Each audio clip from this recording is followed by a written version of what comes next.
We turn now to God's word as it is found in 1 Kings chapter 19, verses 1 through 16. Like the psalmist, Elijah is spent.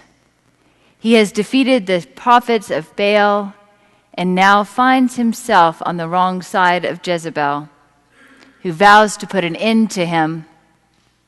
Listen now for the word of the Lord.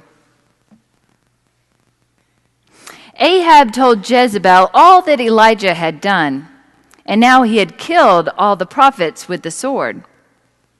Then Jezebel sent a messenger to Elijah, saying, "So may the gods do to me and more also, if I do not make your life like the life of one of them by this time tomorrow."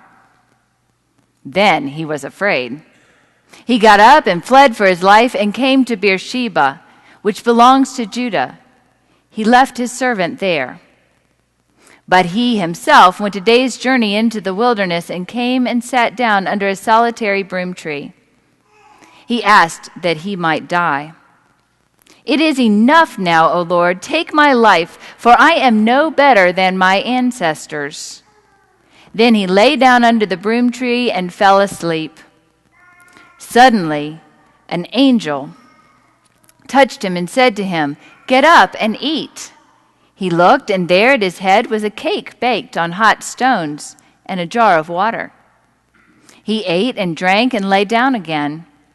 The angel of the Lord came a second time, touched him and said, "Get up and eat, otherwise the journey will be too much for you." He got up and ate and drank. Then he went on the strength of that food for 40 days and 40 nights to Horeb, the mount of God. At that place he came to a cave and spent the night there. Then the word of the Lord came to him, saying, "What are you doing here, Elijah?" He answered, saying, "I have been very zealous for the Lord, the God of hosts. For the Israelites have forsaken your covenant, thrown down your altars, and killed your prophets with the sword. I alone am left, and they are seeking my life to take it away." God said, "Go out and stand on the mount before the Lord, for the Lord is about to pass by." Now there was a great wind, so strong that it was splitting mountains and breaking rocks in pieces before the Lord. But the Lord was not in the wind. And after the wind, an earthquake, but the Lord was not in the earthquake. And after the earthquake, a fire. And after the fire, but the Lord was not in the fire. And after the fire, the sound of sheer silence. When Elijah heard it, he wrapped his face in his mantle and went out and stood at the entrance of the cave. Then there came a voice to him that said, "What are you doing here, Elijah?"